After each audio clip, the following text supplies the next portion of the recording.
प्यारे विद्यार्थियों, अभी हम नया पाठ शुरू करते हैं। पेज नंबर 29 पे आ जाइए। 29 पेज नंबर पे पाठ का नाम है स्वराज्य का प्रशासन। पाठ नंबर 7।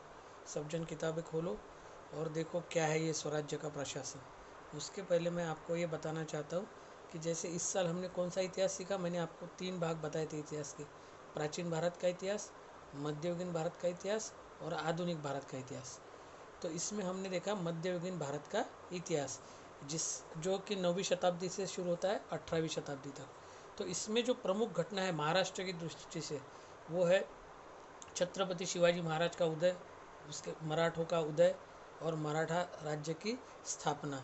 तो इसमें हमने अभी तक जो देखा कि जैसे कि पहले परिस्थिति क्या थी शिवाजी महाराज का उदय होने से पहले, यानी शिवाजी महाराज का राज्य आने के पहले परिस्थिति क्या थी, कौन कौन से राज्य, कौन कौन सी सत्ताएं यहाँ पर कार्यरत थी, है ना। उसके बाद शिवाजी महाराज ने किस प्रकार से स्वराज्य की स्थापना की, उनका आदिल शाही के साथ संघर्ष हुआ, औरंगजेब के साथ संघर्ष हुआ, पुर्तगालियों से संघर्ष हुआ। और पिछले पाठ में हमने देखा कि उन्होंने राज्याभिषेक खुद का करवाया और बन गए छत्रपति शिवाजी महाराज। और राज्याभिषेक होने के बाद में कुछ समय के बाद में 3 अप्रैल 1680 में उनका निधन हो गया रायगढ़ पे। हाँ, तो ये सब हमने देखा। तो ये एक युग का अस्त हो गया।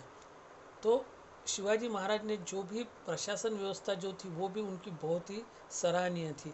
ऐसा नहीं था कि राज्य जीत ले। उनकी प्रशासन व्यवस्था किस प्रकार की थी उसका अभ्यास, उसकी स्टडी आज भी लोग करते हैं। तो वो प्रशासन व्यवस्था क्या थी ये हमको इस पाठ में देखना है। पाठ का नाम है स्वराज्य का प्रशासन। शिवाजी महाराज ने स्वराज्य की स्थापना की और स्वयं का राज्याभिषेक करवाया, ये सबको पता है। राज्याभिषेक के पश्चात उन्होंने दक्षिण विजय अभियान चलाया, दक्षिण का कुछ प्रांत जीत लिया। उनको पता था उत्तर में औरंगजेब का प्रशासन चल रहा है और अभी औरंगजेब के साथ में वो संघर्ष नहीं करना चाहते थे, मगर दक्षिण में आदिल शाही कमज़ोर हो चुकी थी। तो आदिल शाही और कुतुब शाही के हिस्से के कुछ प्रदेश को जीतकर अपने स्वराज्य के साथ में उन्होंने जोड़ा था। तो पहले उनके कब्जे में, यानी शिवाजी महाराज के स्वराज्य में कौन कौन से प्रदेश थे ये जानकारी हमको लेना जरूर आवश्यक है। तो उनके स्वराज्य में प्रमुखतः नासिक, पुणे, सातारा, सांगली, कोल्हापुर, सिंधुदुर्ग, रत्नागिरी, रायगढ़ और ठाणे। अगर आप महाराष्ट्र का नक्शा निकालेंगे तो आपको ये सब प्रांत दिखेंगे। ये पश्चिम महाराष्ट्र में है ज़्यादातर। कोकण और पश्चिम महाराष्ट्र मिलकर नासिक, पुणे, सातारा, सांगली, कोल्हापुर, सिंधुदुर्ग, रत्नागिरी, रायगढ़ और ठाणे जिलों में बहुत से प्रदेशों का अंतर्भाव था। साथ ही और नीचे जाएंगे आप दक्षिण में कर्नाटक, आंध्र प्रदेश और तमिलनाडु राज्य के कुछ हिस्सों में कुछ हिस्से स्वराज्य में समाविष्ट थे। इस तरह विस्तारित स्वराज्य का प्रशासन सुचारू रूप से चलाने के लिए, अब इतना बड़ा स्वराज्य है तो उसका प्रशासन अच्छी तरह से चलना चाहिए, इसलिए उन्होंने स्वराज्य का कल्याण हो, इस उद्देश्य से उन्होंने क्या व्यवस्था करके रखी। तो उन्होंने एक अष्टप्रधान मंडल बनाया था। जैसे कि आज कोई भी सरकार हो, उसका एक मंत्रिमंडल होता है। मंत्रिमंडल में अलग अलग क्या होते हैं, विभाग होते हैं, अलग अलग खाते होते हैं, है ना।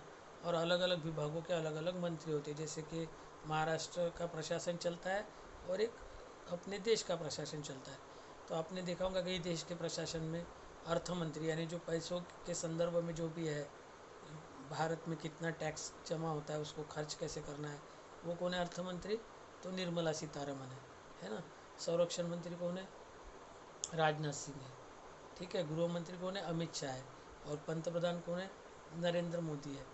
तो इस प्रकार से अलग अलग प्रशासन, अलग अलग विभाग चलाने के लिए अलग अलग मंत्री होते हैं। उसी प्रकार से उन्होंने एक अष्टप्रधान मंडल बनाया। उस अष्टप्रधान मंडल की जानकारी हम पहले लेते हैं। यहाँ पर ये चार्ट में देखो, प्रधान यानी जो मुख्य है काम जिसका, वजीर जिसको हम बोलते हैं उर्दू भाषा में, और अपने भाषा में बोलते हैं प्रधान, ठीक है। और प्राइम मिनिस्टर बोलते हैं अभी आज के ज़माने में। तो प्रधान कौन थे, मोरो त्रिम्बक पिंगड़े। इनका काम क्या था, राज्य का शासन चलाना तथा विजित प्रदेशों की व्यवस्था चलाना, यानी जो भी राज्य जीते उसका प्रशासन चलाना। 2 नंबर पे कौन है, रामचंद्र नीलकंठ मुजुमदार, या अमात्य बोलते थे उसको।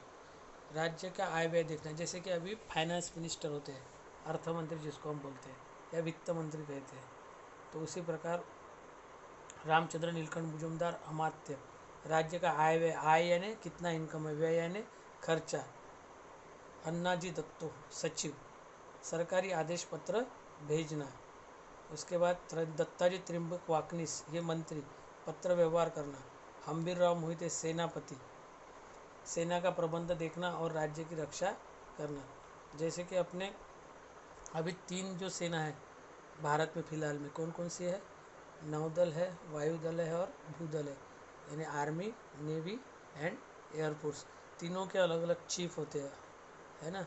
और इन तीनों के ऊपर एक नया अभी एक पद बना गया है जिसको बोलते हैं चीफ ऑफ डिफेंस आर्मी। तो इसमें तीनों के ऊपर भी एक पद होता है। तो इसी प्रकार यहाँ पर देखो, हम्बीरराव मोहिते कौन है? सेनापति, शिवाजी महाराज के। इनका काम क्या है? सेना का प्रबंध देखना और राज्य की रक्षा करना। रामचंद्र त्रिम्बक डबीर सुमंत, अन्य राज्यों के साथ में संबंध रखना। जैसे कि आज के ज़माने में ये काम कौन करता है? परराज्य मंत्री, जो कि विजय शंकर जी है, भारत के अभी परराष्ट्र मंत्री, जो दूसरे देशों के साथ में व्यवहार कैसा रहेगा, क्या रहेगा, उसकी जानकारी रखते हैं। उसके बाद में रामचंद्र त्रिम्बक डबीर ये बता दिया। निराजी राव जी न्यायाधीश, जैसे कि अभी मेन जो सुप्रीम कोर्ट के न्यायाधीश कौन है? अपने भारत के मुख्य न्यायाधीश सुप्रीम कोर्ट के, पता है क्या? अपने नागपुर के ही है।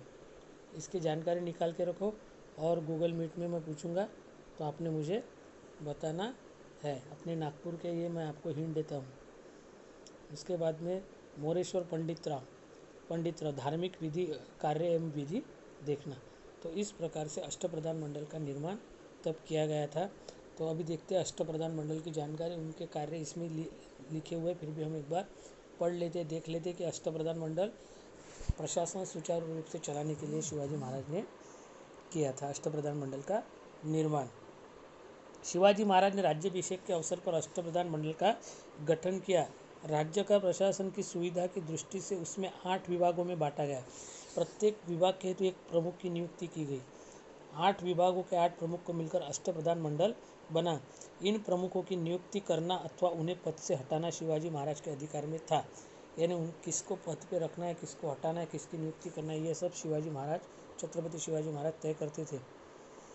ये विभाग प्रमुख अपने अपने विभाग को लेकर शिवाजी महाराज के प्रति उत्तरदायी थे यानी अपने विभाग में क्या हो रहा, ये शिवाजी महाराज डायरेक्ट उनको पूछ सकते थे और वो उनको बताते थे।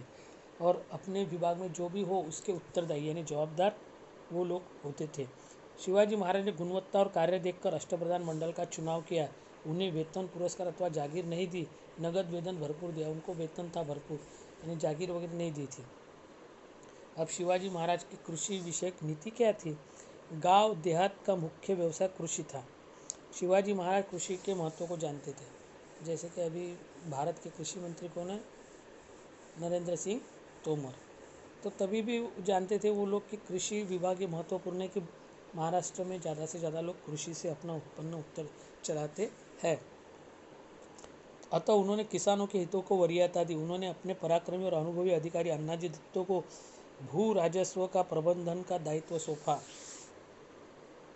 उन्होंने अधिकारियों को चेतावनी दे रखी थी कि निर्धारित राशि से अधिक राजस्व इकट्ठा न करें।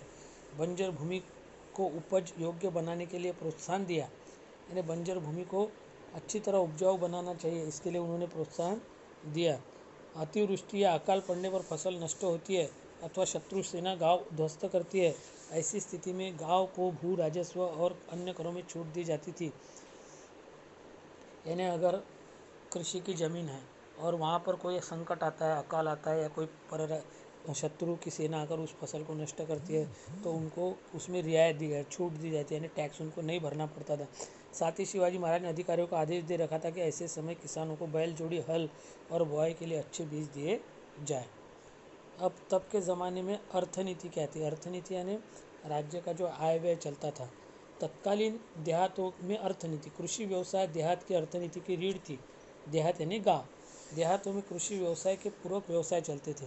कृषि व्यवसाय के साथ साथ उसके पूरक यानी उसको जो भी उद्योग धंधे लगते थे उसके साथ साथ चलते थे।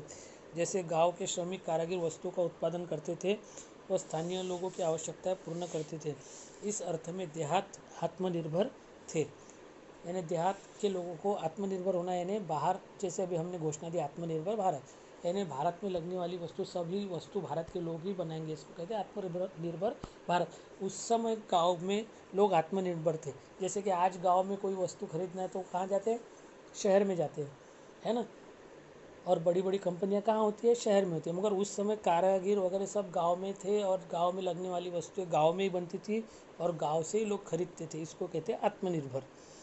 तो देहात आत्मनिर्भर थे। किसान अपनी उपज में से कारागिरों को उनकी आवश्यकता अनुसार हिस्सा दिया करते थे और हिस्से को पौनी अथवा पावना कहते थे।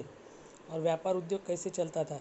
शिवाजी महाराज जानते थे कि जब तक व्यापार में वृद्धि नहीं होती तब तक राज्य समृद्ध नहीं बनता। व्यापारियों के कारण ही राज्य में नवीन और आवश्यक वस्तुएं आती है। वस्तुएं विपुल मात्रा में उपलब्ध होती है। व्यापार में वृद्धि होती है तभी संपत्ति बढ़ती। देश की संपत्ति बढ़ाना है तो क्या करना पड़ेगा? हमको व्यापार बढ़ाना पड़ेगा। और व्यापार बढ़ाने के लिए क्या करना पड़ेगा कि